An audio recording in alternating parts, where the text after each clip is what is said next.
time. This is such an unprofessional stream. Well, yeah. They're all unprofessional. Okay, it says I'm live again. It's part Let's do it's our, part our of the charm. 5 minute testing again. Can people hear us in the chat? Can people hear us? Lore Okay, I'll stream, take two. see if I can get the link and Alright, give can, it to can you people. guys in the chat hear Deoxanai?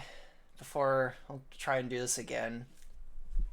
Okay, someone says yes, they can hear us. And is that can anyone else hear us? I just like to make sure it's more than one person. Okay, so Yes. can you hear Deox and not just me? Yeah, that's important. So you don't So I'm not talk. talking into the air. Yeah. Okay, that's good. Okay. Yeah, I have no idea what happened, but the same thing happened last time when we did a stream. Like the first 15 minutes were all garbled, and I restarted it, and then it was fine. So hopefully, oh, someone says we can't. They can't hear us. Oh, someone says they can hear us both. So.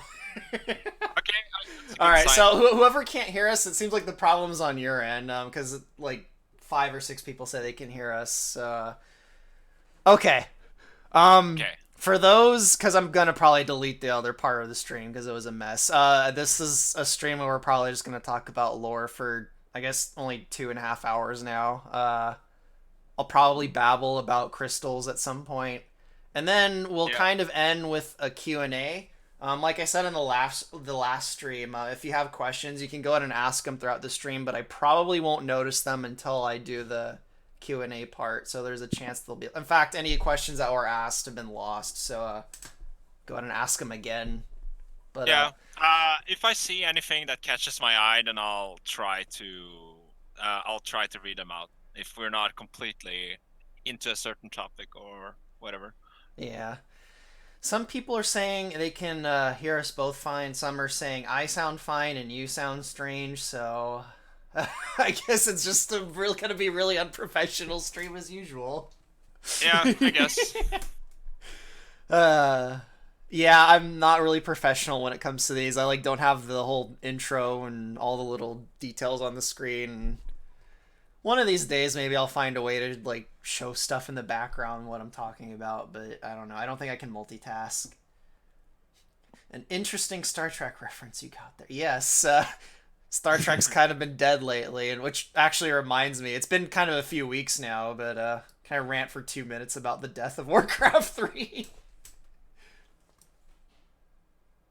I know it already sounds strange. What could you expect? Yeah, Warcraft 3 died. If I might get a bit babbly throughout the night because I had a really tough shift at work, so I'm a bit like my brain is like half on. So I apologize if I sound a bit if what I say doesn't make sense. Oh man, we're being bombarded with questions. Maybe we should just start with some Yeah, questions. yeah, let's to get a topic at least. Let's see. All right, crystals. Are we talking about blue sky? What I have in mind is related to the sky in the loosest sense of the term, I guess. I guess that wasn't really a question. It was, let's see, how would you rank the Druths via how evil they are? I wouldn't They're call them evil, they're all just actually. bad for you. Maybe that's the Yeah, I best wouldn't way. even. I wouldn't Um, even say they're evil, honestly. I think evil has a certain connotation to it that doesn't really fit what they are. um, Uh, it is kind of hard. I mean, I'm tempted to say they're all evil. But evil does kind of imply that there is the possibility that they can be another way. yeah. Um, if they hypothetically were another way, then they wouldn't be what they are. So, I guess you could say they're a necessary evil if you start, if we take it, if we try to look at it from the perspective of the ladder or the staircase, right? Then they're not. they're a yeah, they're a necessary evil because they need to exist for you to in order to climb the ladder at all. So Uh, I guess I love yeah, the in that way. theological can of worms of the nature of evil. Yeah, I mean, if you remove that evil, then the ladder would be worthless, right? Yeah, Because you need, yeah, so they are necessary. I would say they are necessary based on the way the world has turned out. That's Yes. probably how I'd word it. Because I hesitate to use the word necessary because there is an implication that Hyrule could have manifested in a different way where they were not Yeah, necessary. So I they're guess they're they're to necessary rephrase, based on the the reality yeah, that we're probably to losing re, half the audience already. I'm yeah, sorry for the person who asked that question. no, I guess there's a way I could rephrase that by saying that they are necessary for the path or the sort of journey that has been planned. They're I guess necessary for that's the real world. I'll put it that way. yeah. The way Earth actually has turned out. But I agree that Hyrule could have manifested, and this goes for any other world with this kind of symbolic or I would not really symbolic, but more metaphysical shape. Is that it could have manifested in a different way? It's just that this incarnation of it, they are kind of necessary for the sort of journey that this kind of world is heading to, without saying too much. Uh, I've been actually reading a lot of theological stuff lately on even the really, idea yeah, really, even the idea that mankind had to fall in the first place might have been a necessary component for consciousness to manifest. So yeah, that'll get me branded a heretic for saying that. But yeah. let's see what other questions there are. Let's see, what's some of your favorite designs in this game? Probably a common question, but I'm curious. That was by the Great Fairy Fi. Well, or Fee. I call her Fee. I know her name's technically Fi, but I always call her Fee. Actually, Fee is one of my favorite designs, even though I barely tweaked it. All I did was add like a wizard's kind of collar to her cape, but I liked Fee's canon design too for such a lame game. I feel like such a good design for a character was kind of wasted. So I would actually say Fee is one of my favorite designs, even in Nintendo's canon. It's like the one thing I was looking forward to before that game came out. um, are you still there, Deox, or are we having more Yeah. connection? Oh, No, I no. was I just mean, making I'm sure. just no. I was just listening. I was just listening. No, I guess I could answer the question as well. Yeah, I guess we'll trade off. I guess what's one of your favorites next? Ooh, that's difficult. Oh, that's Favorite designs. Not even necessarily favorite characters, favorite designs. favorite design. I guess I really like. I guess I'm kind of cheating, but I would say the first Sages, like in general, like I just really enjoy their designs. If I had, it's very difficult for me to choose one of them, but I would just say the first Sages in general. I think they are really cool, and I think they're even cooler if you kind of have an understanding of what they represent. Yeah. I think that really adds to their design. In a vacuum, they're still cool. It's just that I think if you kind of know what their deal is, then it just kind of enhances the entire deal. The Moko is a good example of that, for example. Yeah, I'll add to that and actually say I've never ever been satisfied with any of the designs I've had for them because I keep Changing I it? I feel like they really shouldn't have any appearance, but that just it wouldn't be helpful. No. I know that sounds really Gnostic of me. No, they it does, but they I get should what you they mean. should not except for Sulcaris, they really should not they should not be they shouldn't even seem present. Honestly they should be like Sauron from Lord of the Rings. They should just be like pure principality. Yeah. I mean, at some point that was the case, though, That right? yeah, that was even for So, Sulcaris. And she both I mean, literally and symbolically actually, fell. And when thinking about it, no, while I agree, I also disagree, and the reason is because it makes sense for them to have form because they're trying. to reject their That card. is true, yeah. Especially Demoko. Yeah, And the thing is, in the context of a story, they need to like that's like I mean, if you look at any like ancient myth or religion, usually the gods are like humans or spirits have yeah. like well, that's not the case for all of them. Like in Western tradition, freaking demons have they have no form at all. No, no. They're never ever portrayed because they're purely abstract and I feel Yeah. I want to conceptualize the first sages that way. They should just be pure principles, Honestly, you could but the if you really story is wanted to. kind of pagan and it's the way it's presented, like I guess like Lord Yeah. of the Rings, I so honestly though, if you kind of wanted to present that, you could try to do an art piece like the birth of the sages, and you can try to make it really abstract. doing a piece of art would already corrupt the Yeah, I know. idea. I know, but you can get a closer sort of interpretation of what they should be than, Yeah. walking robots and flame ladies. I mean, I clearly do kind of reject the thing I'm saying because I have portrayed them with images in the game. Like, freaking Sulcaris has a literal conversation with Demoko. Like, so some part of me is like, nah, they have to be embodied in some way, even if it's just this image of a fire lady or a water tentacle lady, Yeah, etc. someone brought up something interesting, Darnock. But he said like, but Sauron does have a body in the third age, and he does, He and that's kind does of the point. Yeah, technically. but here's the thing, like, it's a very sort of, while it is a form, it's a very abstract form, right? It's not very personalized at all. It's just it kind of is, and that's kind of what I agree that the sages could maybe have been more, but at the same time, I think their current incarnation sort of fits with the theme that they especially the Moko rejects the part they've been given in the world. Yeah. And it's kind of funny because when I did come up with their designs, all of it was like not intentional. Like even I'm thinking now like Kovalu, she's the sage of spirits and she's a snake. Yeah, Like that just happened to all like that happened to all happen like completely that was not consciously done and it just manifested that way because you can't escape the patterns. yeah, and someone in the chat mentioned Anthony mentioned that sages equals ideas, thoughts, philosophies, ideology, right? I Yes. think they are ideologies given flesh, given form. Ultimately, basically all stories are that to some degree.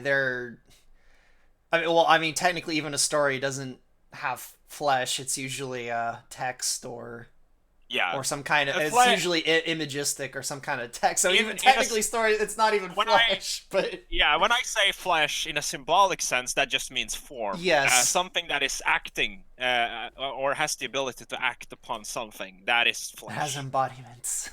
Yeah, exactly. Like, for example, a moving golem made entirely out of stone still works under that definition. Yeah, It's just kind of a way to it's just kind of a way to refer to that concept. I think So we went. I just realized we went way off topic from the question, which was yes, favorite we did. designs. Yeah, we Um, did. Yeah, I guess I'll go back to that. I have it in the stream image. Actually, I've always liked Saria's design. I mean, I've never been completely satisfied with it, which is why I change it like every year. Yeah. Even the one I have on screen, I changed her hair. Like I completely remodeled her hair like 2 or 3 months ago. And I tweaked some other things, and it'll probably get tweaked again in another year. I actually really like Hyrule Conquest Saria design actually when you mention it, because I actually don't like her design all that much from The Canon. canon one. Yeah, I think it's kind of like it's fine. It's just kind of basic, and I don't know. It doesn't do it for me. And I honestly, kind of when I like the remember, canon one, but I always felt like it could have been improved. yeah, Um, I mean, I just think I'm probably gonna piss off some people, but I honestly never thought the Kokiri were ever that interesting in writing. yeah, I kind of agree.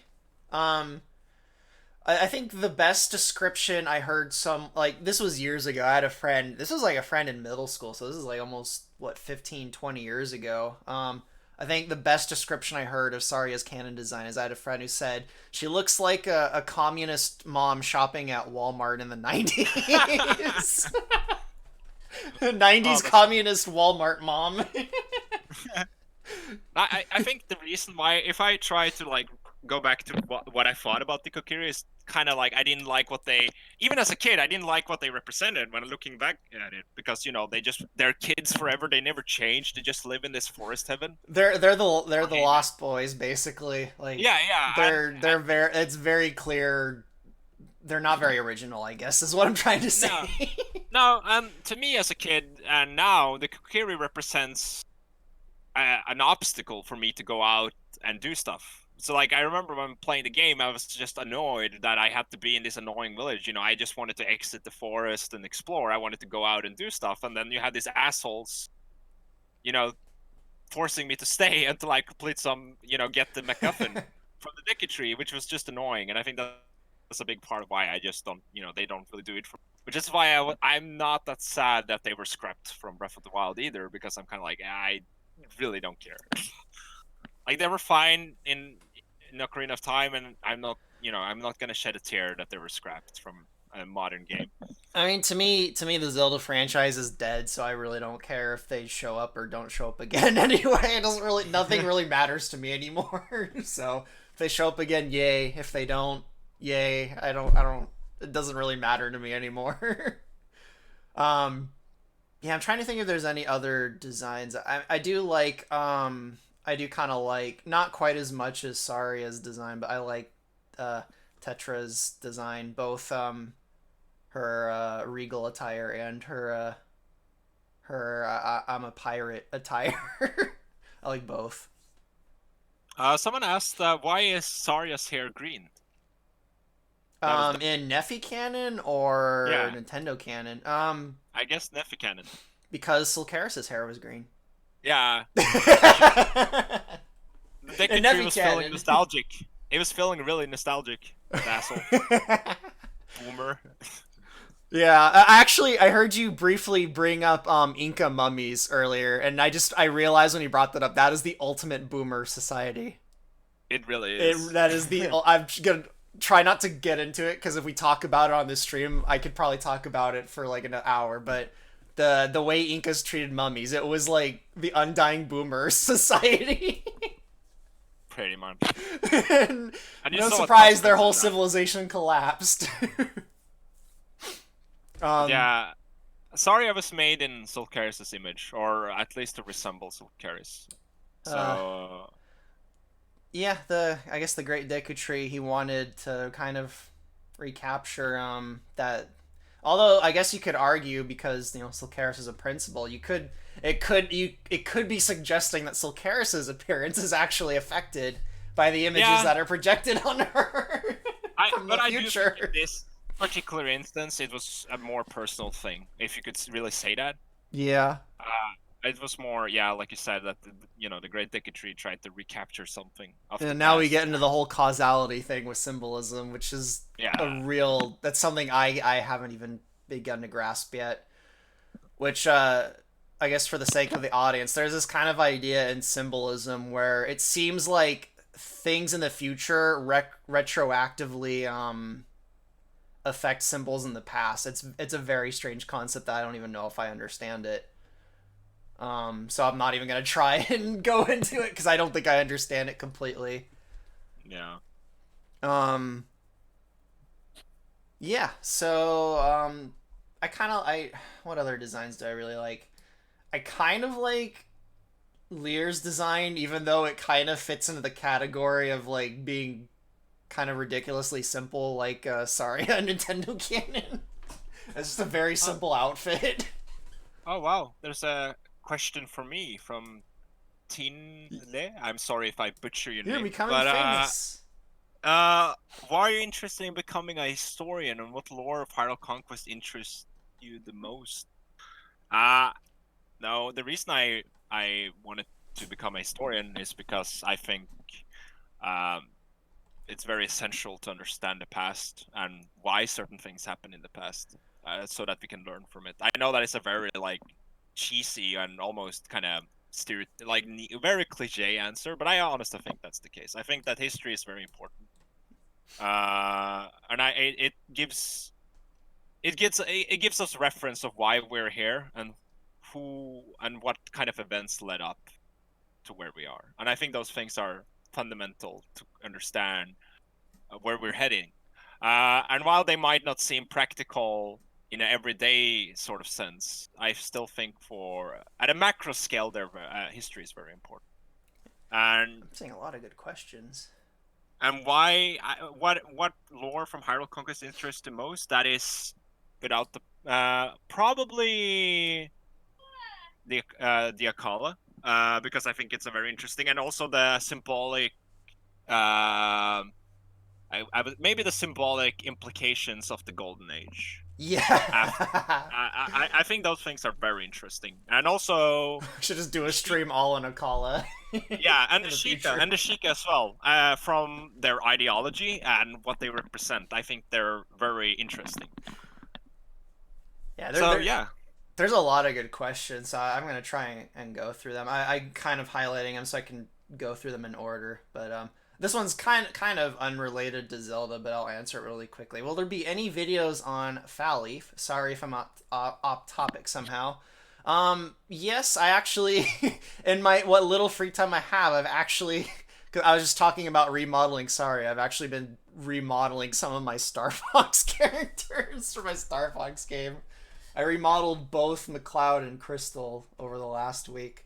Um, Eventually there will be videos with Falleaf in it. It's just the Star Fox thing is so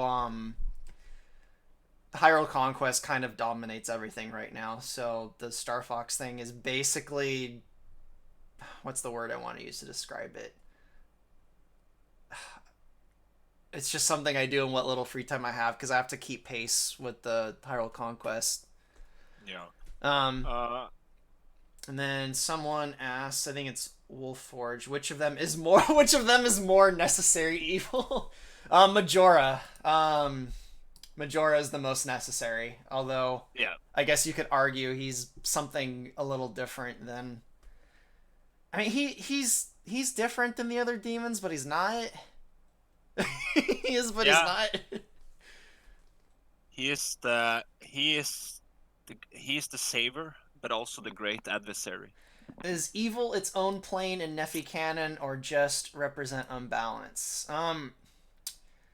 I suppose it's inevitable that the way evil is presented in Hyrule Conquest fits my perception of evil in reality, and my definition of evil is a misalignment of things on your dominance hierarchy. That's probably the most materialistic way I could word it.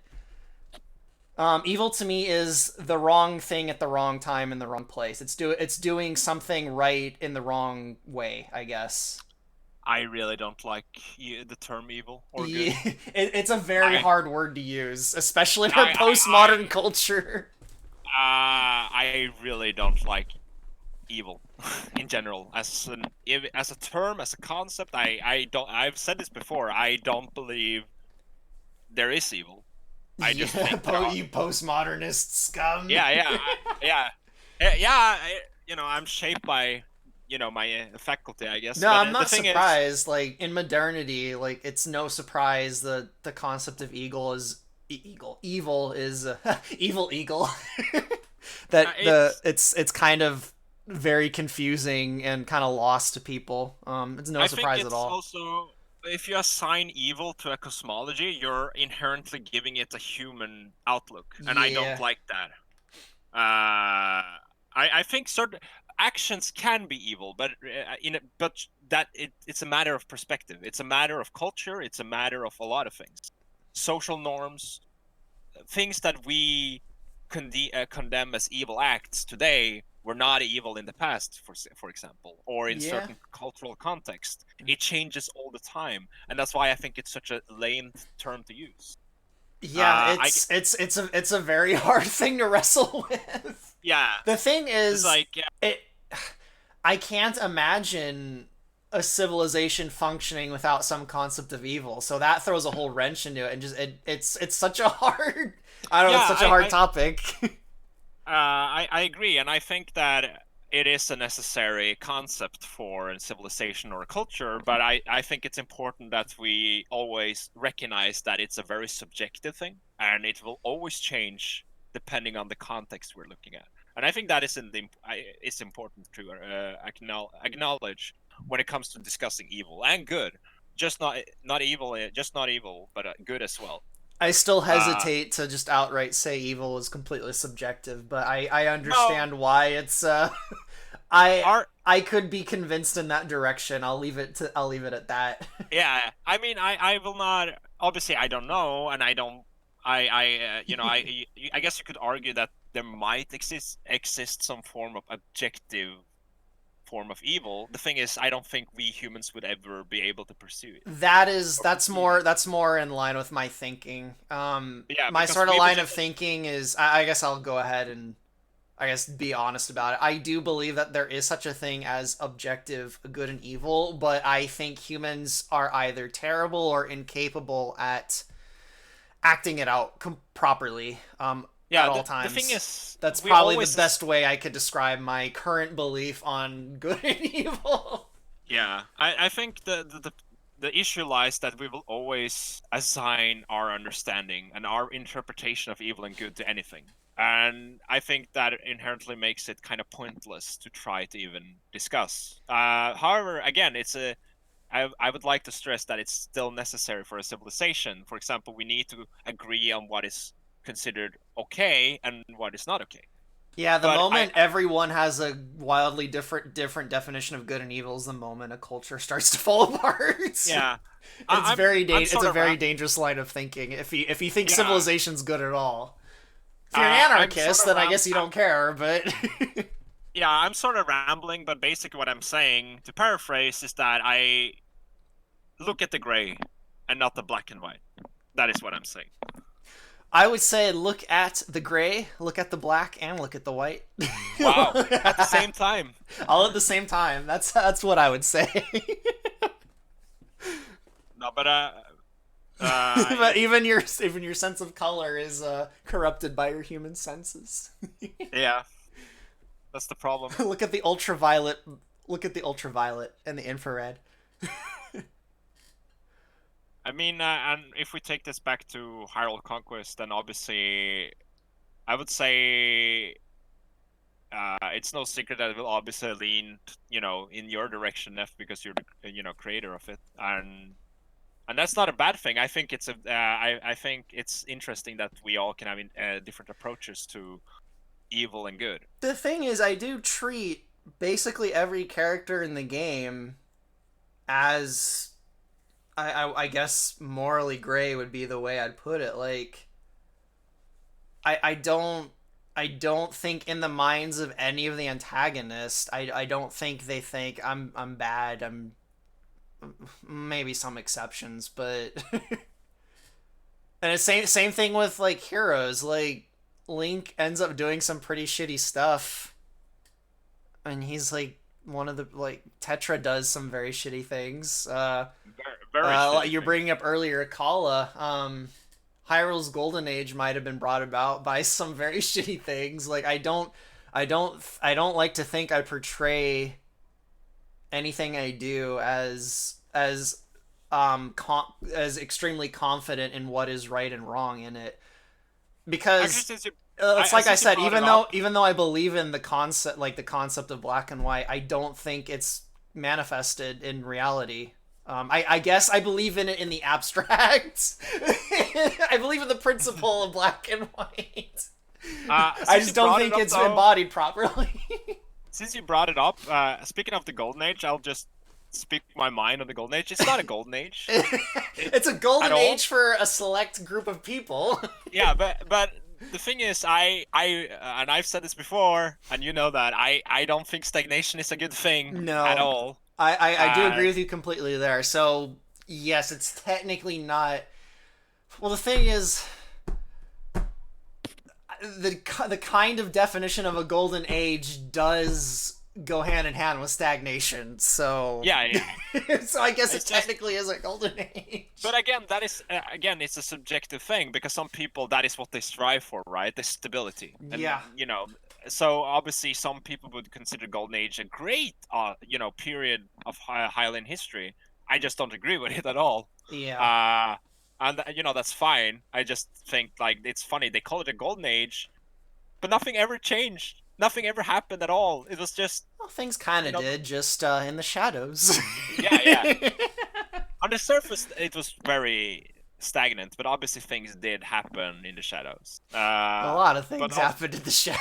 yeah, yeah, a Should lot of call it the things happened. Shadow Age. Yeah, I mean, for Hylian historians, it makes sense that they would, retroactively call it a golden age because that's what they're concerned about. A prosperous realm, few wars. Yeah, I mean there are historians who unironically consider Rome like a golden age for mankind, and I'm like, are you kidding me? Yeah, there are. I'm like, for certain people living in Rome, it was probably a golden age to them, but no. And all the And then people you who think have the Enlightenment was a freaking golden age, the Enlightenment was horrifying, or well, I should say, things that happened during the Enlightenment were horrifying. I mean, slavery came back. That's my big one. My mind is still blown that like that is when slavery was like reintroduced to Europe was during the Enlightenment. I mean, I guess you could make a very good argument that feudalism is sort of like slavery, though. Yeah, it's more like again, But I guess it depends on your again, definition of slavery. I actually argued this in a paper I wrote. Which was kind of funny because I argued that feudalism might be considered slavery, which is not a new thing. But at the same time, I also argued against that notion by saying that it's all about the intent, and I don't Yeah, think, based on the sources we have, while they, peasants and serfs and a lot of other groups were treated kind of shitty. It's all about the intent, right? And while there are some similarities, it's not similar enough that I would be comfortable calling it outright slavery. It's yeah. similar to it, Well, it's also but because I mean, correct me if I'm wrong, but in a lot of feudal cultures, it wasn't like some king just. I mean, there were some that did this, but it wasn't like every king just would go to some foreign land, round up a bunch of people, and say, "You're doing my bidding now." It was almost like a mutual kind of agreement, and then the problems happened after. yeah, yeah. It's like the people, the more uneducated people are like, okay, you have an army, you have education, you have resources, we'll work for you if you protect us. Yeah. That is my kind of understanding of feudalism. And It's almost mutual. Just a lot of lords did really shitty jobs of treating their peasants well. And while I do not support feudalism, and I think it's a good system in any way, I would like to stress that the supposed suffering that peasants experienced during the medieval period, throughout the long medieval period, is heavily exaggerated. Like, peasants were not in a constant state of suffering. That is very Hollywood and modern media really enjoys to portray it as such, and that's not true at all. In a lot of aspects, the nobility actually suffered a lot more, especially women. Yeah. So I mean, you even get that in Shakespeare. Like, yeah, in Hamlet, when Hamlet is basically shutting himself away from Ophelia, and she's like, "What the hell's going on?" There's this whole monologue from Laertes where he's going on like about how the royals he's basically saying they have no free will. They're trapped in their position and making sure that everything is running fine and all the people are accounted for and fed and stuff. So I've found that really interesting because, I mean, that technically wasn't written in medieval times, but but I just thought it was interesting to read something from hundreds of years ago where someone in the lower class was like, "Oh wow, the guy who has the whole kingdom, he has no free will." That was kind of an yeah. interesting thing I And noted when I honestly, reread Hamlet. I we also forget when we refer to the medieval period, we tend to dismiss all the massive cultural differences and economic differences. Especially usually when you talk about the medieval period, you're talking about Europe. But just in Europe, you had immense diversity throughout Well, yeah, the medieval I was even age. like saying very broadly earlier, like there wasn't slavery in Europe, and I'm like, there was in Scandinavia. Yeah, In Scandinavia, they would go around enslaving people during the Middle Ages. they even have a neat poem about why slaves are slaves and why that's okay. So uh, Rigsturla is one of them, where it kind of just gives you the reason why the social hierarchy is the way it is, and they kind of just justify like, yeah, the slaves, they are the slaves because That all they're came stupid. from freaking one Okay. question about what's more necessary evil. Yeah, but on when we speak about how the medieval period was an awful time for women, then that's not the case in every culture. Uh, and same goes for our peasants and our farmers, I should say. In certain regions, farmers prospered. Well, my contention with that it was terrible for women is it was also terrible for men, and it was also terrible for Oh yeah, children, and it was also terrible for animals, and it was also terrible for people with money. Like it was just there was terrible things that all people had to deal with. oh yeah, Um. Anyway, I guess I'll kind of get back on track. yeah, I yeah. guess this isn't a question, but someone pointed out evil is a corruption of good. I think he's saying Aquinas. If he means Thomas Aquinas, he's actually on my reading list. I've been meaning to get to Thomas Aquinas. I have like a huge reading list, and I really don't like that I have saying evil. I have a feeling I'm not gonna like Aquinas because the research I've done on him, it actually seems like a lot of modern problems have their ties to Thomas Aquinas. The thing is, if you even use the terminology corruption, you're not solving the issue I'm addressing. Yeah, You're kind of enforcing it. one thing I've noticed about Aquinas from what I've known about him is he actually seems to be a dualist. He likes to separate things into two categories, which I find kind of interesting. Um, he basically separated natural and supernatural as a concept, whereas it seems like before that there was no real there was not like this idea of like you have the natural world and then you have like the supernatural world. It seems like he's where that concept originated from in the West. Oh, But I haven't read him yet, so here's a great question: how racist is Hyrule? oh, Hyrule's Oh boy, yeah, very very racist. yeah, like Extremely it's a racist. what are you expecting? And here's the thing: like, you have this asshole kingdom that believes that they're right, like they're superior by the right, like by the blessing of they're superior as a result of them being blessed by the gods. Like, obviously, you're not. That is a very toxic culture, civilization already, right? If you project Uh, modernity onto it, it is. yeah, yeah. Obviously, if you project modernity, but They would not have it's seen kind it of. that way. But And they don't yeah, see it that way. In fact, if but you yeah, they're brought up that word to a Hylian, they'd be like, "What the heck is that?" And they'd be like, "Yeah, you yeah. guys are mean to Moblins." And they'd be like, "Well, the Moblins are trying to kill us." Well, they're not even. They're not just mean to the stupid pig people. They're mean to other Hyruleans, other humanoids. So, or other humans. Yeah. I would definitely say your average Hylian probably looks down on an Ordanian.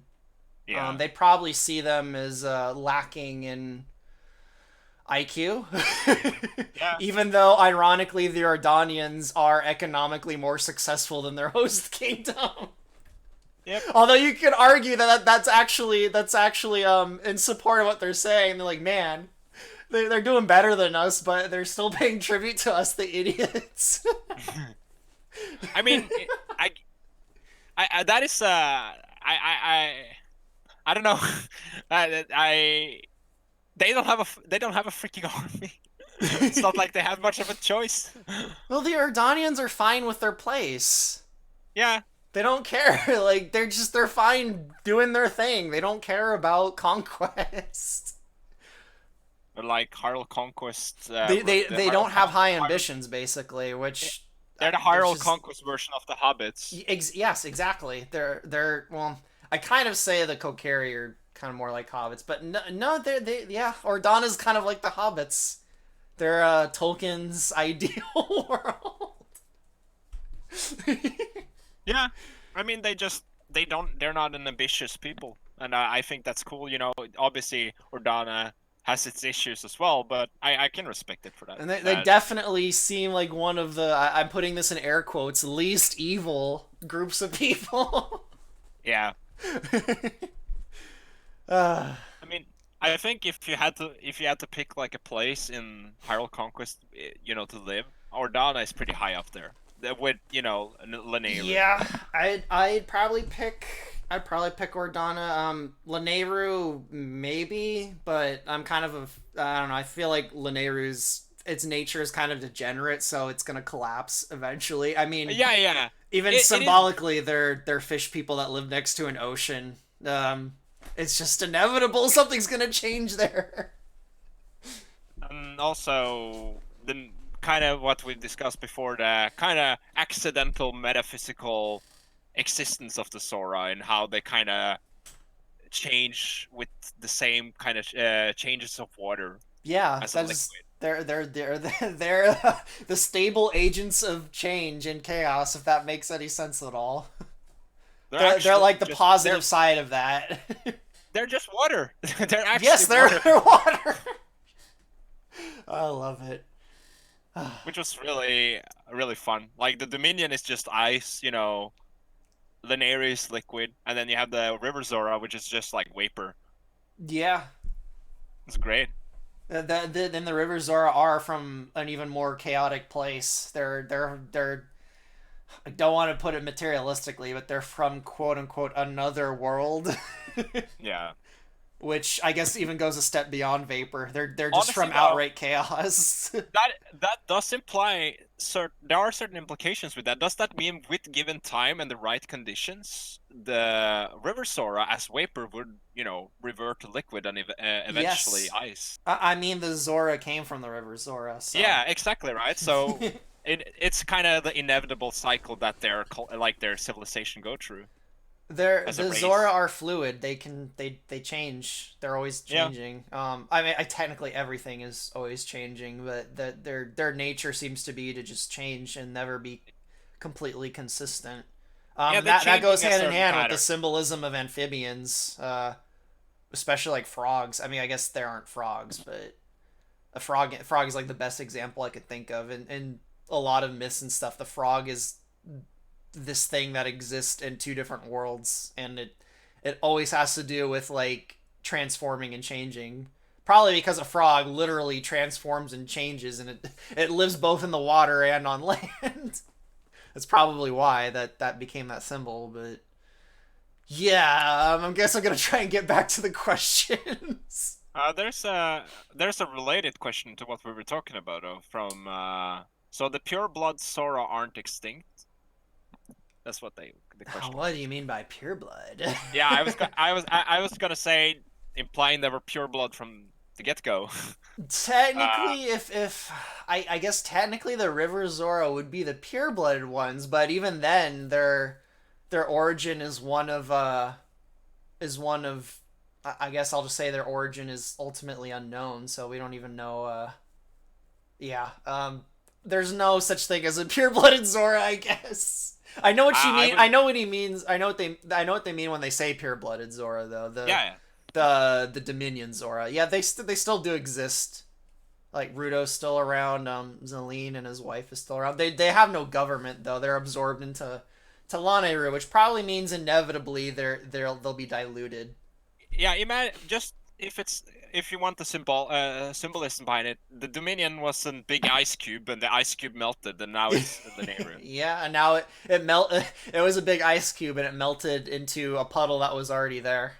A puddle Yeah, that's right next to an ocean. yeah, And that ocean's waves are slowly creeping closer to the puddle. yeah. Pretty much. Alrighty. So the next question I have highlighted is Neff, are you planning to implement some Cadence of Hyrule references into the lore in the future, like the Rustpunk Gerudos with their leader Bavaria, Mad Max like Gerudos as enemies for Labrina?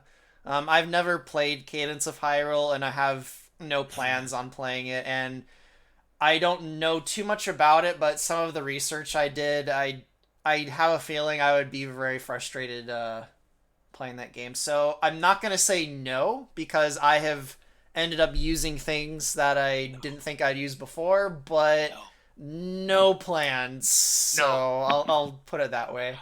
I've said my said my piece about this quite a few times. I prefer if you did not include stuff that people ask about because I think it ultimately hurts your own vision. Yeah, well, the And that thing is, includes like, some. there was a point when I drew the line. I was like, I'm never going to incorporate Skyward Sword stuff into my work, and Hylia ended up becoming like the best thing. Yeah, so there are so there are I examples I of it. can't say with certainty no, I will never use anything from Cadence of Hyrule. I have no plans on it though. I kind of I have I actually I do have a bitter feeling towards that game that actually has nothing to do with its quality or lack thereof. I kind of have a natural bias against that game because of how it came to exist. So I've kind of stayed away from it. I just being honest, I kind of am. Oh, I'm always going to be biased against that game. But for now, I'll say no. But you never know. I guess that's the best way to put it. Maybe I don't know. Probably not, but maybe. I mean, um, bring back all the OCs you killed, please. but I am definitely. I have gotten to a point where like even if I wanted to, I'm getting to a point where I'm gonna have to draw the line somewhere because there's just too much. The thing is, I think that the OCs play an important role because Zelda doesn't have a lot of characters, so you have to make characters. That's just kind of the nature of it. If I've you're gonna tried to make turn like, all of them into canon ones though. yeah, that's the pro. I think that's and I think it can it has the potential to be a strength, but also a huge weakness because people have certain associations with canon characters. So when you take them and reinterpret what they are and who they are, then you might piss off people or they alienate them. That's why I think OCs generally tend to fare better because they are just a blank slate that Yeah. the audience doesn't necessarily have any association with. I mean, Uh, I have pushed people away with some of my reinterpretations of characters. I already know one person who is refuses to someone who actually was a friend of mine. They refused to even participate in my work because they hated what I did with Agatha. They were yeah. like a huge fan of Agatha, and they're like you completely turned her into like something crazy. And I'm like, well, she was kind of crazy in canon. That's kind of how I basically my the way I portray Agatha is how I saw her in canon, just pushed a little more into the more overt and extreme. In canon, I saw her as like this clearly disturbed girl who had no parents, and there was something off about her. And I'm like, I'm just so in my mind, I didn't really reinterpret her that differently. I just took what was there and pushed it a little more. Yeah. But then there are characters I have just like completely reinterpreted from canon, like Hylia. Hylia's nothing like she is in canon. Well, there isn't really much to go on in canon, honestly. She kind of is a blank slate. Yeah. I've said this before, and while I think that some canon characters, I think reinterpretations of canon characters is fine because I don't believe Zelda characters are good characters in the first place in most cases. With So I some don't really give a shit. exceptions, Midna. Yeah. Although I've Okay. dramatically reinterpreted Midna, I think so. Maybe that'll get me. Maybe But the people thing is, I don't really care, but I still think that, and I've seen this, in other fan work related to Zelda, is that I think ultimately that OCs are a strength rather than a weakness. the thing And here's is the thing. Oh, if go you on. go into a massive fan fiction like this and did not expect any OCs, then what the fuck are you doing Well, here, my dude? the funny thing, the whole thing that really bothers me is like, what's the distinction between an OC and then Nintendo introducing a character like Urbosa? The only distinction Yeah. is officialness. Like, the people who made Breath of the Wild, most of them were not around when the first few Zelda games were made. They're introducing new characters. They're technically their OCs. Yeah, of course. So even in canon, new characters are getting introduced, and I guess the distinction is OC has like a stigma attached to it in that they're like not very well done. Yeah, yeah. Although I've seen, not even in Zelda, I have seen some well done original characters. And I mean, freaking Harley Quinn and Batman was an OC. And look, Harley Quinn's like one of the most popular characters from that series. Harley Quinn started as an OC. Yeah, I think honestly I think you're right. That is the stigma attached to OCs, and but I largely, well, that is true. It's also not true at the same time, because for every bad OC there's a good OC, Yeah. and I've seen a lot of people cringe when it comes to fan fiction. I've seen people shit on fan fiction as an art form, and while there's certainly a lot of cringy, terrible stuff out there, there's some really good stuff Well, out there as well. the thing that's funny about that is there's lots of cringy, terrible official stuff too. Yeah, Like 90% of the movies that Hollywood farts out nowadays are terrible. Most of the games like being made are terrible now. Like all the good stuff is the exception. That's the case in fan fiction and official. Like there's yeah. always just gonna be a lot of mediocre to crappy stuff that doesn't really stand out, and then there is good stuff, but it's like the exception. And That's how the world lays itself out. That's always I've gonna be read, a thing. especially back in the day when I was really into fan fiction, some stuff out there is better than the source material. Yeah. There are some stories that are written like, I don't know. It's take a good example. There are some short stories written by the fans of A Song of Ice and Fire or Game of Thrones that are equal, if not very close, to George R.R. Martin's writing. That is how Well, good they are. that's high praise for whoever made Yeah, those. yeah. Because I There do are some short consider stories him. out there. Yeah, there are some short stories out there that are really good, very good. And that goes. But the thing is, people just tend to see the bad, and they forget that for if there's bad stuff, there's probably good stuff as well. Yeah. If there's black, there's white. And the same goes for I like the Zelda fandom all the time because yeah, there is a lot of cringy stuff. There's a lot of good stuff out there, a lot of good stuff. Do you have to kind of go and dig for it to find it? Yeah, you got yeah. But A it's lot of the there. better Zelda fan stuff is connected to the Tweely, at least in my personal experience. Although I sadly, a think lot of it's unfinished. a lot of the very like niche, kind of culture race communities from the old days had very good stuff. Yeah, they're There was actually there's a really good comic that I think it's been put on hiatus again, but she started it like 10 years ago and then she restarted it like 2 or 3 years ago. There's a comic about Midna and Zant and how they met in the Rise to Power stuff, and it was really good, but sadly it seems like I don't know, she's probably never gonna finish it, which that uh seems to be a case with a lot of Zelda stuff too. Even the good stuff, it never I gets finished. yeah, there was a Zelda fan fiction I read back in the day, and it was a huge in one of the Sheikah communities. I don't for the life of me remember the title, but it was really good. It was Mm. really good. It was not like a complete story. It was more like an anthology of short stories regarding what the Sheikah were doing during the Civil War, prior to Ocarina of Time. Hmm. It was really good, like really good. uh, it's probably buried somewhere on the internet these days. I actually kind of want to find it because it was really good.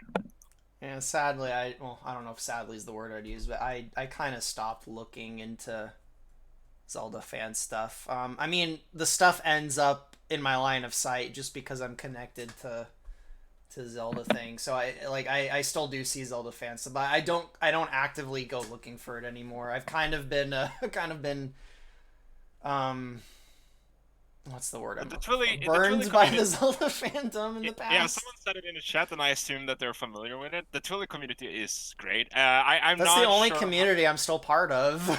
Yeah, I'm not been actively following it in the last few years, but I do remember it was really good. And And I'm pretty sure that the few people that are left, still make great stuff.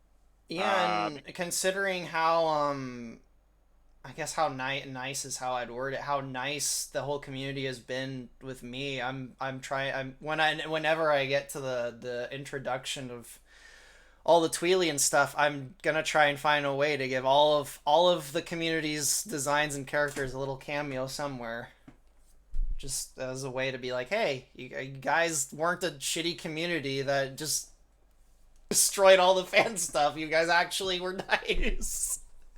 I honestly though, I think the Twilly are kind of like part of a larger trend that I've seen in a lot of fandoms. So the more vague and intriguing concept is, the harder the fan base works to fill it. Well, yeah, that Uh, it's the same thing with like Boba Fett. yeah, That doesn't surprise me at all. It is the kind of foreignness and the strangeness of the Tweely that I think draws those people to them, and the kind of need to answer the riddle of them. And to some degree, I feel like that's why Zelda in general like draws people to it, because it's so vague and yeah. inconsistent. It's like this giant mystery that like drives people insane, and they have to like fit it all together and fit the whole timeline together. It's like not only is the game like a puzzle solving game, like the whole series is like a giant puzzle that just like beckons you to try and solve it, but there's no solution because the creators don't have one in mind. I think honestly that it's a very ingenious approach in a way. While it does have faults and it does frustrate me to no end at times. I do agree though. When I honestly I remember when Anuma said that that is intended, right? That is absolutely intended. That they do it because they want the fan base to have their head canons. They want people to create theories. They want people to create their own stuff to fill the gaps, and that's completely intended. And actually, I appreciate that because that means we get a lot of great stuff. Sure, it's frustrating. Obviously, it is. And it does frustrate me at times. But I can appreciate at least that they said that that's kind of the approach we've been taking for a few years, and that's what we're gonna stick with. And I can respect that. I think it's a pretty decent way to handle it. I guess I'd rather have something really more concrete, like Lord of the Rings, that just kind of is so good that it doesn't matter how old it is; it's just always around.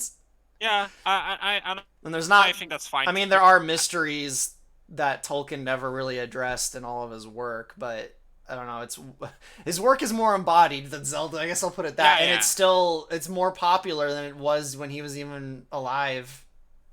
But I do So think that's why Zelda is, well, at least a factor to why it's so successful and why there's still a thriving, fan community that creates stuff, be it art, fan fiction, the question fan is, though, if it games. changes so much, is it still Zelda? Yeah, that's that. I had a lot of Is discussion. Zelda just a giant Zora?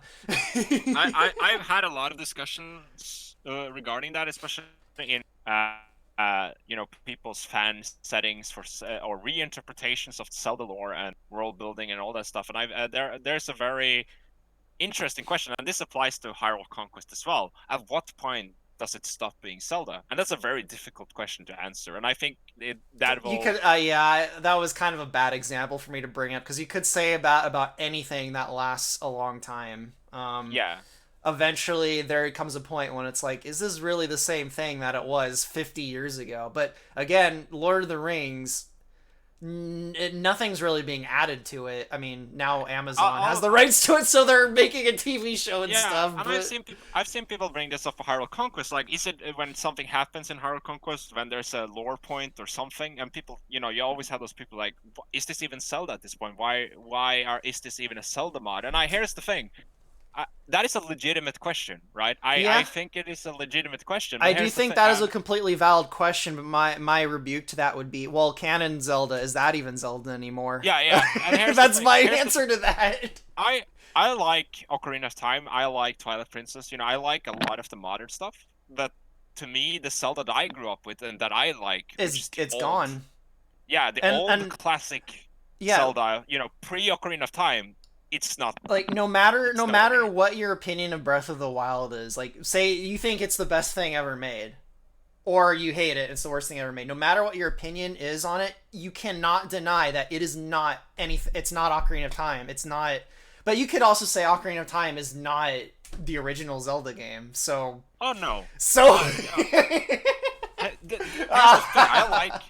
Not I like Ocarina of Time, but it's very different from the pre Ocarina of Time stuff. Even the only thing it has in common is some names. Like even the appearance of Link is different enough to where you, if you didn't know his name, you could say he's a different dude. Yeah, I mean, he and doesn't even wear the green outfit anymore. I mean, and I'm not honestly, saying that Link should wear a green outfit all the time, like forever and ever, but it's that in combination with all of the things in that game, like it's almost, you could almost, I feel like there's an argument to be made that it's a different series at that point. to That just me, happens to have some passing similarities to some of the older yeah. games. And to me, at least, if someone would ask me the question, "What is Zelda to me?" and that would be some very vague central themes. Yeah. Uh, and I do think Even Ganon is different in that game. If you changed Ganon's name in Breath of the Wild, you would be like, who, you wouldn't make no connection to him with Ganondorf or Ganon from any of the other games because he doesn't even say a uh, word. someone said in chat we shouldn't compare those kinds of games since they work with 2 versus 3 dimensions and different genres. And yeah, I agree, but then that's a very gameplay sort of view. And what I'm mainly talking about is theming. The world of the Adventure of Link feels very different from Breath of the Wild. It doesn't feel like the same Hyrule at all, and that's because obviously they have added stuff. There's new lore. There's new races. There's new stuff being added. But that's when I ask, when is this really Zelda anymore? If you compare it to where it started to where we're now, it's a legitimate question. It's not about gameplay necessarily. It's about theming.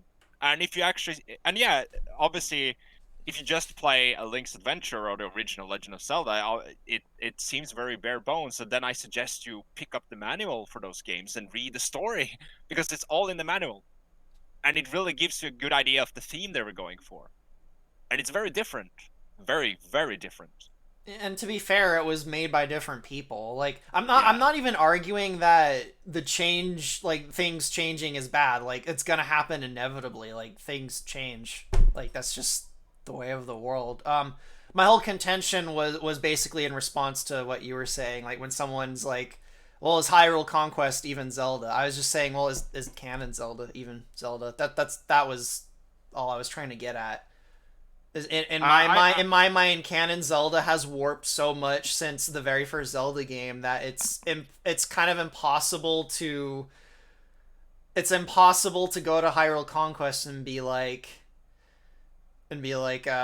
was this really Zelda? Because I can completely throw that right back at them and be like, Yeah. well, is I Breath of the all Wild like Ocarina of Time? Is Ocarina of Time like a Link to the? Well, I would argue Ocarina of Time is more like a Link to the Past, but and is a Link Yeah, to the yeah, it Past like is. the like? There are things that connect them, but depending on which one you Oh, look at in relation to another, it's almost like they're different series. And especially, ultimately, oh, go on. no, like I think it's a legitimate question, but also ultimately I think it's pointless. And the reason why I think it's pointless is because what you consider Zelda is That's completely. another big problem. Is what I consider to be Zelda is completely different than what other people consider. Like Oh yeah, even my and fiance, like although she recently went through Twilight Princess the other day, and she's like, "Yeah, I think I agree with you. I think this is the best one." She hadn't yeah, played and it in that's like 15 years since it came out, and she was like, "Yeah, I think you're right. This is the best one." She's like, "I don't and remember it being this fucked up." no, and I think that's fine, right? Right, but yeah, that's that's fine. And here's what I've said to people if they come into Hyrule Conquest and they're like, "Oh, this is not Zelda," then I'm like, "Yeah, okay. If it's not Zelda for you, that's completely okay. But it is Zelda for a lot of people, Yeah. right? We To have to every and that's me to me, Ocarina of Time is like the most concentrated like that to me that's the core of Zelda's Ocarina of Time. To me, the first one is too experimental and vague. It wasn't concrete enough. A Link to the Past feels like a refinement, and to me, Ocarina of Time is like, okay, this is clearly like that's the core Ocarina of Time. So anything that deviates from that, to me personally, is not Zelda. That I deviates from see that too people much, say that, or expand on that. yeah. But anyways, we're off track. We could Yeah, let me get back to the questions.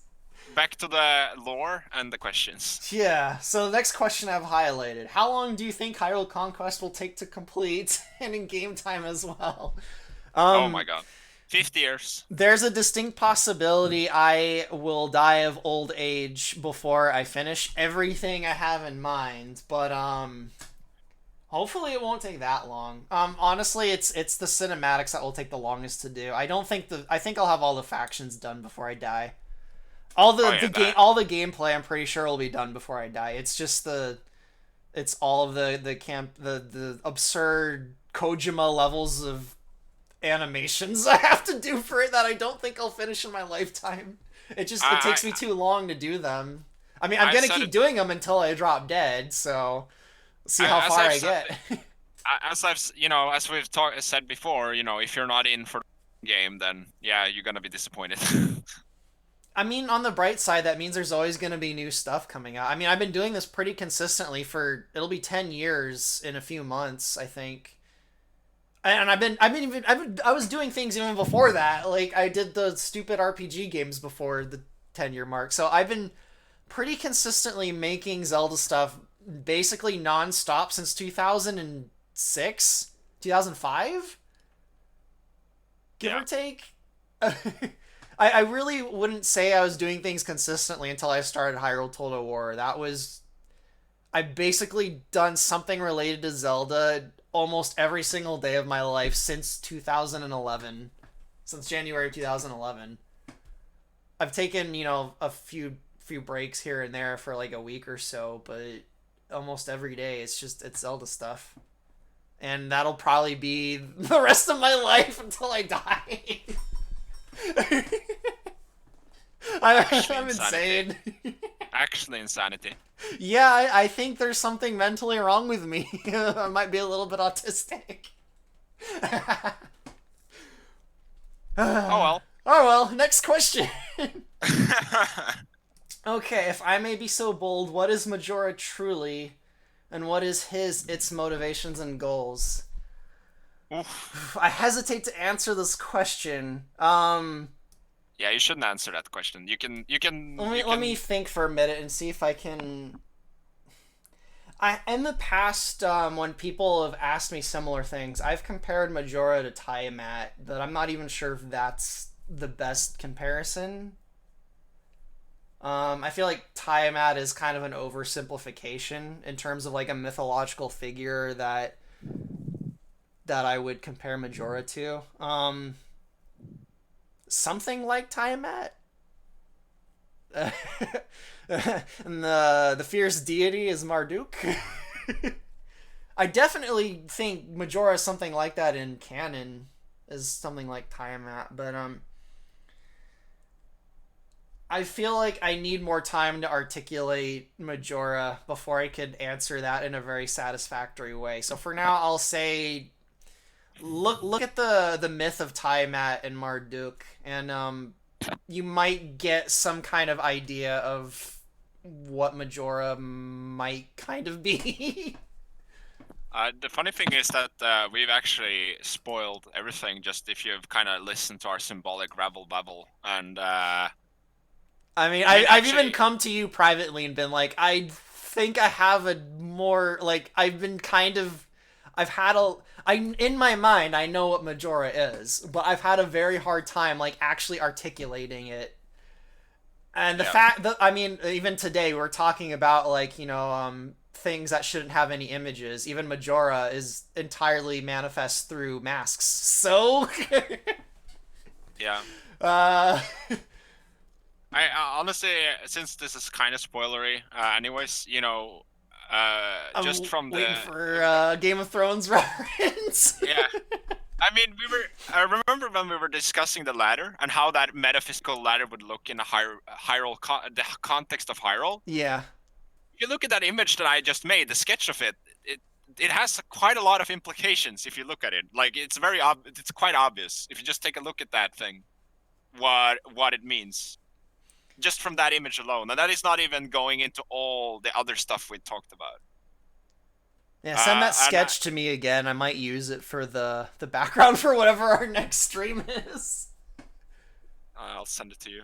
Yeah, I lost the link to it. Maybe I'll use it in the background for our next stream or You whatever. should make a pretty one because my sketch I've is been kind of just wanting like, to, but I don't have any time.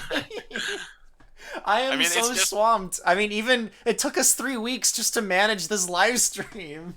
Yeah, that's true. That is true. We wanted to do it yesterday too, and Yeah. and tomorrow, even today, I'm limited on time. I only have about an hour and a half left before I have to leave. So like, It's just that. but yeah, go on. No, like my shitty sketch kind of looks like, if you have that neighbor down the street that everyone knows is kind of crazy, and then he never then everyone on the street realizes he hasn't left his apartment in like 5 weeks, so the police break down his door and they just find all these crazy like esoteric sketches all over the walls, and he's just dropped dead in the middle of the living room. That's the kind of sketch it is. It needs to be pretty to make sense. I will try and find time to do Hyrule's Ladder. I'll try and find time. But next question. Neff, I got a question. Do the sages get horny? Not in the way that people would probably think. I mean, in all the myths, the gods and the angels, they manifest children with mortals. So the question is, what exactly does that mean? And I just discovered the term secondary causes a few weeks ago, which kind of resolves that that issue to me.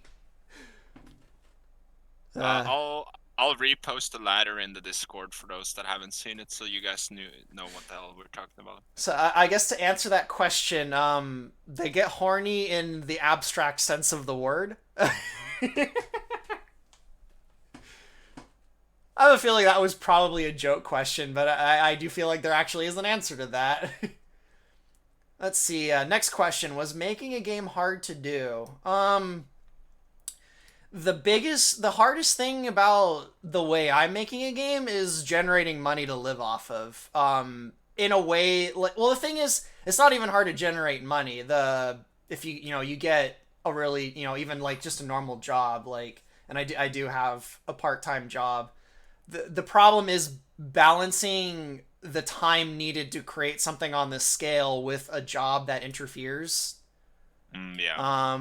And it's been very difficult for me to somehow make this a full-time thing. So to me, that's the hardest part. Once you learn like how to animate, and once you learn how an engine works, once you learn all the once you've learned and practiced, I should add that, which can take years. After that, it's like second nature. Like to me, it's second nature to model like the fairies and then do all the animations for the fairies and then get them into the engine. That part isn't hard for me. The hard part is just time. I'm constantly fighting against real life trying to invade. That's the hard part.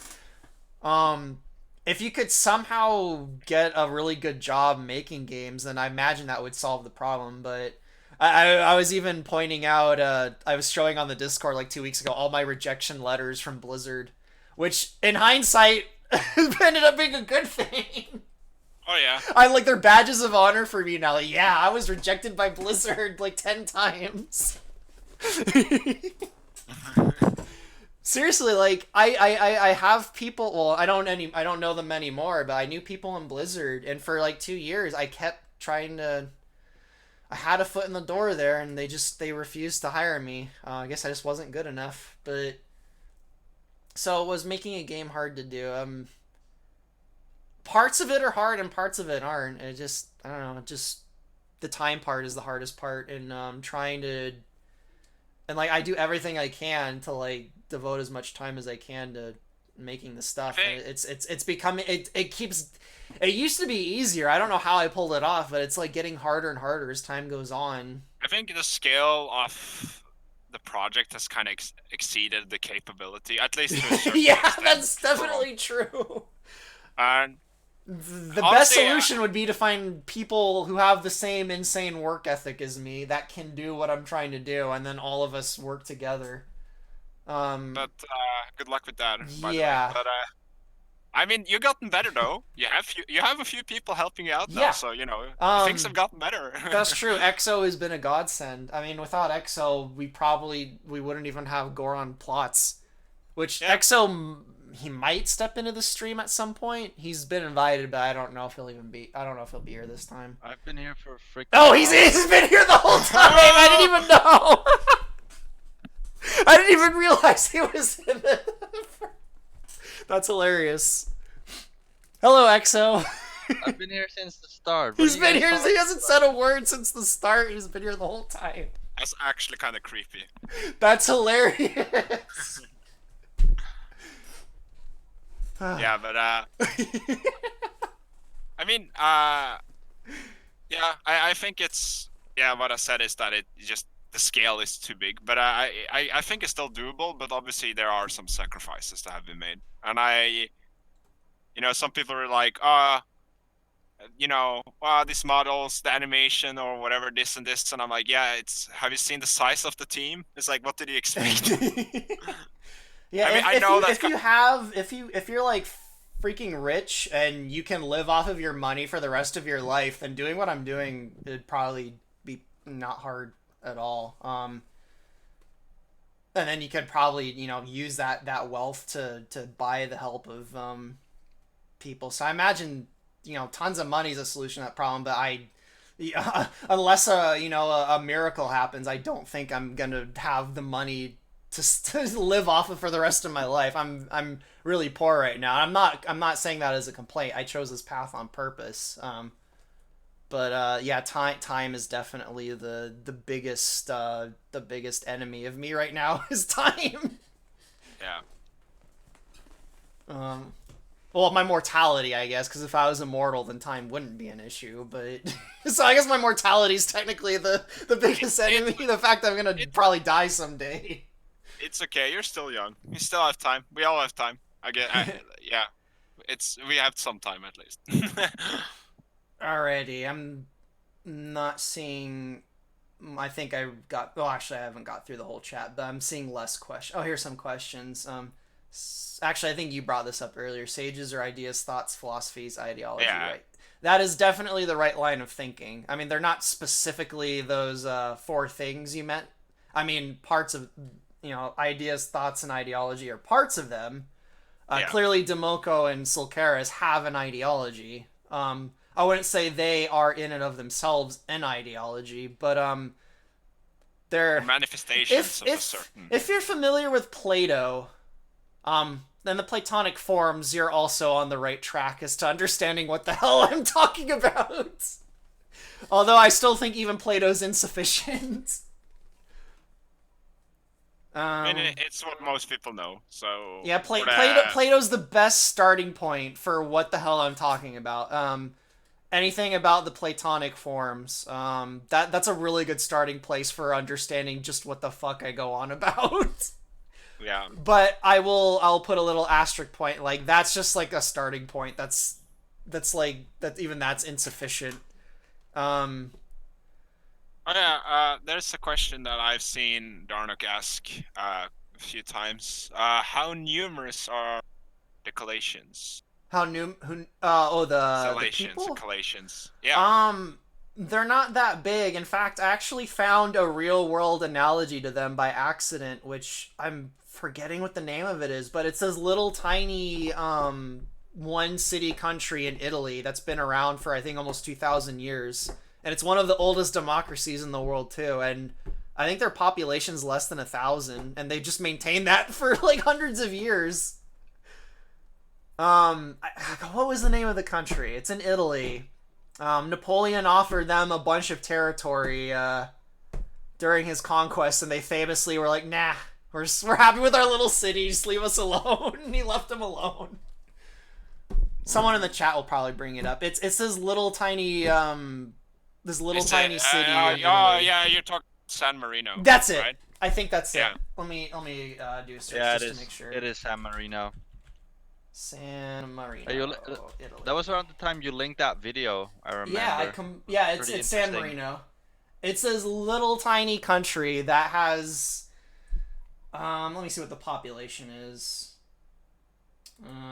San Marino population. Oh, there's 33,000 people in it as of 2018, which is quite a lot for such a small area. But That is modern. that is modern. So I'd probably say maybe several thousand, somewhere between 3,000 to 20,000, maybe. I would say probably like 5,000 honestly. Yeah, they're Because you have and they you are have a few monk of- culture, so they're probably not spitting out children like crazy. Yeah, Well, yeah.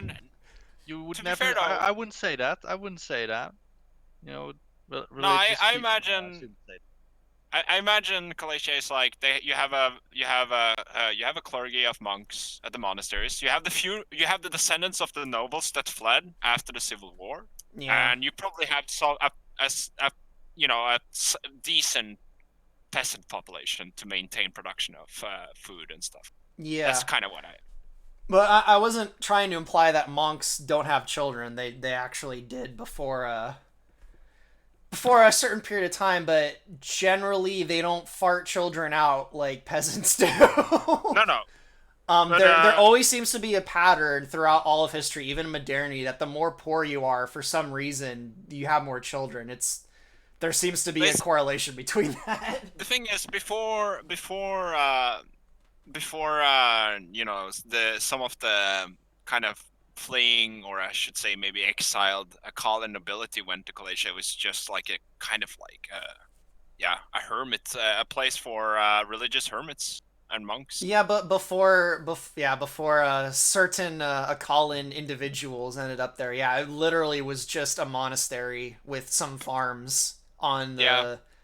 That they were not they were not happy with how Akala turned out. Which there's an irony that a certain character goes to them. Now that I think about Yeah. it, they probably wouldn't be happy with them in the. Well, I don't know. Maybe the individual I'm thinking of, they would be fine with, but the people he brings with him are related to another individual they wouldn't be happy with. Yeah. Although honestly, they probably saw it as an opportunity. Like, yeah, this person that led to Akala being the way it is, yeah, his descendants, we'll bring them in. We'll shape them. Fun fact, unless you've changed your mind on that, because you never know, is that the coal stained glass of the Hyrule's cosmology is in the cathedral in Galatia. That's Yeah. a cool lore fact. Yep. Galatia, their concern is the maintenance of the cosmos, which begs the question why they're so hesitant to get involved with anything that involves this. Well, I guess they probably know the nature of the first sages. That might be why. Now that I think about it, I was gonna say Yeah. why they hesitate to work with the sages, and they're kind of isolationist, but they probably see the sages as the marginal figures that they are, because the sages are supposed to be marginal. I think that's even the case in Nintendo canon. Well, they are in Ocarina of Time and Twilight Princess. It doesn't really seem like they're marginal at all, but in Nephi canon, they're marginal figures. They're supposed to live outside of the center. Actually, Of the that's an world. interesting question without kind of going into this. If you look at the sketch of the ladder, and you have the 3 columns, right, which represent guidance, would the sages be like lesser columns surrounding the greater columns? I feel like the sages, maybe. Because that's sort of their role, right? That they were what they were supposed to do. The sages are like a flood dike. Yeah. No, because I'm thinking just that, you have the 3 columns, which is which you can the 3 columns is something from the actual ladder symbolism in the real world, but I guess that the sages would sort of be like lesser columns attached to their to greater some ones. degree. I mean, I think there is a hierarchy of manifestation, so there would be smaller columns. And I suppose probably the same thing with the 3 oracles too.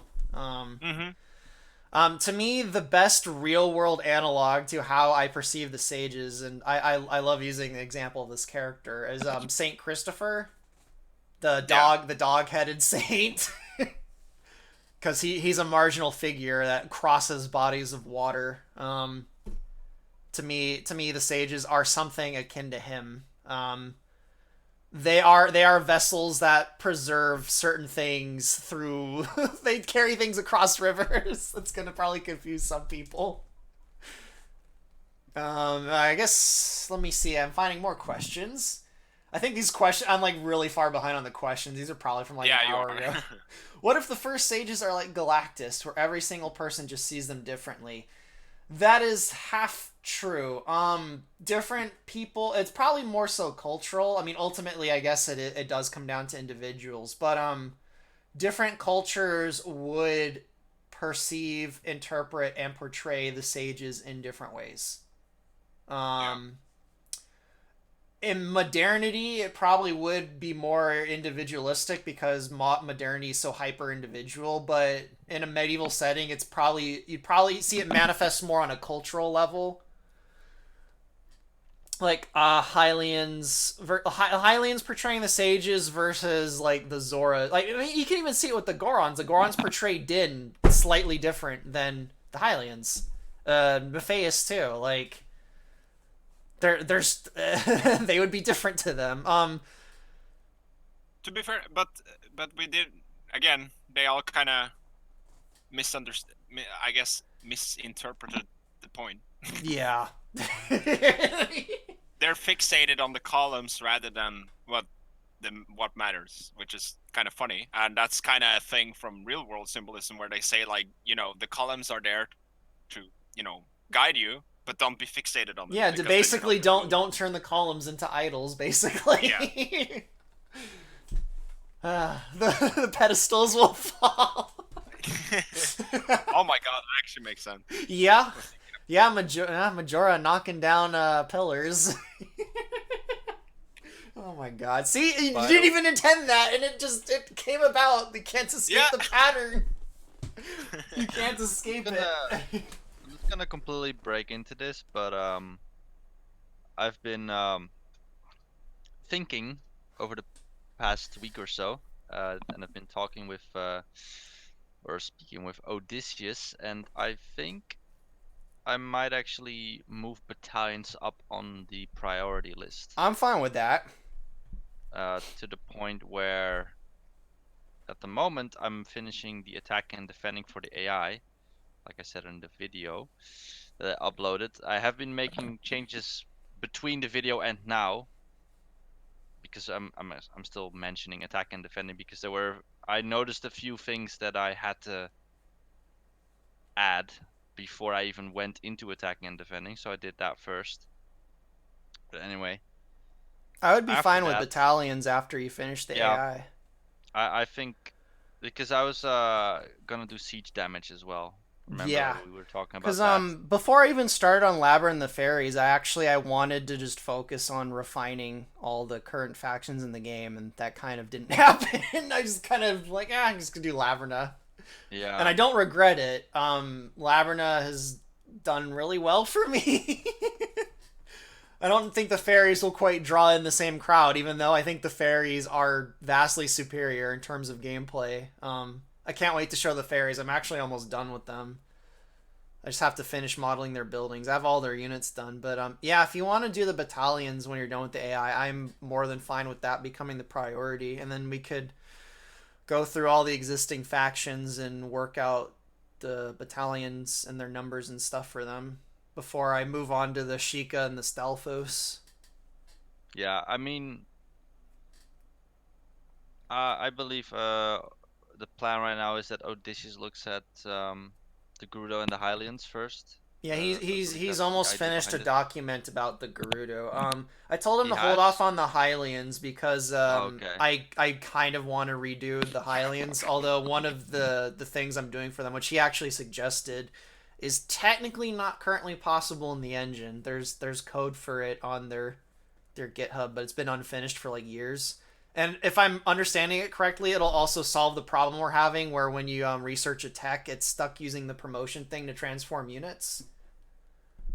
So I might bother the Yeah. zero AD Okay. people to do that, but yeah, the Perhaps. Highlands are getting tweaked around a little bit. Yeah, a little bit. No, I think the whole balancing issue of factions in general, and not just balance. Anyway, that's already being looked into. And so for me personally, I don't think stealth is very high priority at the moment. It will be Um, when I start on the Sheikah. The will it Sheikah and be? Stealth, kind of. Okay. The All Sheikah right. will probably feel a little broken without it, Yeah, even but more than the every Kokiri. faction is broken. No, but That every that faction is is broken. true, but I feel like even more like the stealth is so core to how their factions designed that they'd feel really lackluster without it. They technically could be made without it, but it'd be like Labrina without guns. Well, it'd probably be even worse than that because I feel like Labrina could be made without guns. I Oh yeah, we know that. I can't promise anything. In my mind, stealth is because it's the same with the fairy seasons, right? We The don't really seasons have do fairy work. seasons yet. Yeah, I found a way that does They work. do? It's Okay. basically the It's way it prob works is their civil center. It's done through a combination of upgrades and auras. Their civil center has a global aura that promotes all of their units the moment that the upgrade is complete, and that way it's able to cycle through four different auras that change all of the units with each season. So it does work through that. The tech idea I originally had doesn't work though. I had to scrap that method of doing it. but can you disable some of the auras or something or Yeah, when the building right? changes, the aura goes away because the building no longer exists and it has a different aura that looks Oh wait, for. so Yeah, are you it's using done through a building upgrades? that upgrades into a different building. Their Ah, civil center. yeah, okay. Yeah, okay, then that could work. It gets rid of the old aura and then it has a new one which checks for a different class label, and the classes will just be spring, summer, fall, or autumn and winter.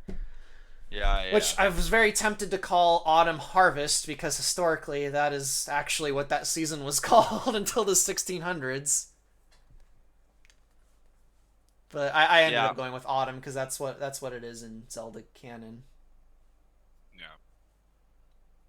But but yeah, if you want to do battalions though, I'm more than happy with that. And then after I finish the fairies, we'll just I, the version after that, it'll be a big refinement version where we go through all the existing factions, which is what I well, wanted to do before I even started on Labrina. So I feel at this point, with regard to balancing as well, I actually believe that battalions is one of those features that is actually going to add a little bit of streamlining to the game rather than add more complexity to it. yeah, Since the battalions are meant to make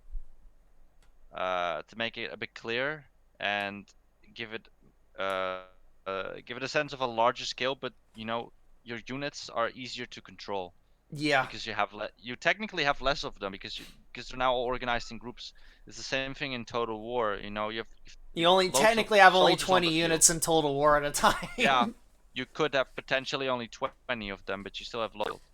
Right? It's way easier to control, and Well, that's in the same later thing with Total War games, battalions. it's more than 20. I still have Medieval 2 on my mind.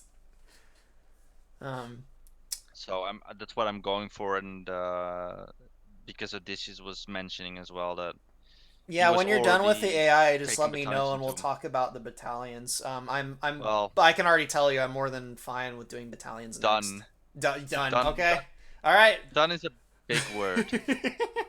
Done is a big word. I don't think I'm gonna quote unquote finish the AI completely first before I go into battalions, because the AI is going to be an ongoing process for the upcoming years. Well, yeah, it So probably would need to be changed and updated with each new faction. that too. Especially the fairies. The AI switching between seasons. That'll be interesting to see how the AI Yeah, handles that. I'll just finish the whole Yeah, just a basic. heads up to everyone. When I release Labyrinth of the fairies probably will not have any AI out of the gates. Especially because what they use to build things. Although I don't know, maybe when they release the next version of Zero AD, their AI might be able to handle it. But anyway, so yeah, battalions. Looks like I got an hour left before I have to leave, so I guess I'll try and I'm almost through all the questions, I think. So next up is we're the first. Freaking YouTube's giving me the connection error. I guess should ask the chat if they could hear us still, or if we're having what? Yeah, ask if. All right, everyone in the chat, is the stream all garbled and having buffer errors because it just threw up the thing saying I have a connection error to YouTube. So I just want to make sure that's the case before I continue. If we need to restart the stream another time. I'm not. Oh yeah, someone lost connection. Damn it! Someone lost connection. Fucking wow! We went for an hour and a half without any issues. Oh no! Someone's saying we can. So only one person lost connection. I'll wait a few minutes to see if people are still. Okay, Codeman hears us. All right, nope, they still hear us fine. So I guess there's nothing. It was just one per. I don't know. For some reason, YouTube is throwing up a thing saying that it's not receiving my my streaming video thing. So all right, they can hear us. All right. What was the last question I was reading? I still have it highlighted. I hope. You scroll back up. Oh damn it! I lost the question I was on.